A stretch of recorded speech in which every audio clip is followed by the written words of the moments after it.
Hi everyone, about a minute on regulation by strangulation. What do I mean? I'm talking about the new rules that have been passed just in the last month by federal agencies that are incredibly complicated and incredibly detailed, and they are strangling them, just simply making our system of government and policy so much more complicated that the system is being strangled. I mean, it's just becoming too complicated for anyone to understand. So let me run you through what has happened just in the last month. I'll start from April 18th. That was when the EPA published their new rule. It's called the tailpipe rule on the automobile sector.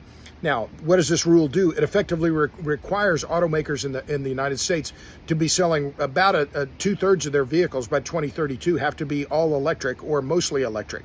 Well, that rule was published April 18th in the Federal Register.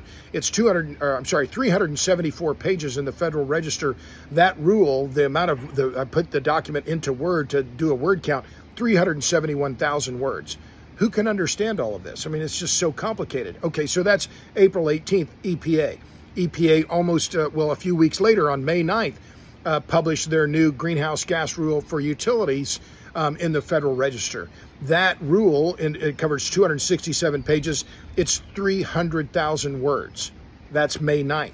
What happened this week? On Monday, in fact, the Federal Energy Regulatory Commission issued Order 1920, which is a complex measure that covers high voltage transmission. It's really just a blatant gift to the solar and wind industry by socializing the cost of high voltage transmission onto ratepayers. But that order, 1,363 pages, 352,000 words are in this order. So in those three orders alone, so you have the April 18th tailpipe rule from EPA, the May 9th rule on emissions from power plants, the latest FERC order, 1 million words of new federal regulation that someone has to go through. Lawyers, lobbyists, utility experts, policymakers have to try and understand what all of this means.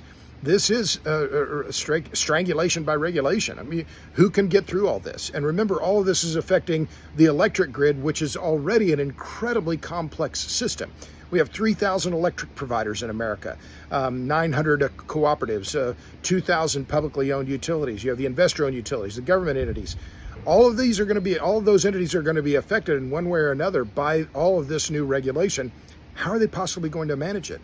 That worries me, that we're making the system too complicated. And these latest orders are just a prime example of this continuing effort by this administration, unfortunately, to just pile on more and more regulation that entities are going to have to comply with, and that means higher costs. Okay, I'll stop there. You know where to find me. I'm on Substack, robertbryce.substack.com. Thanks a lot. See ya.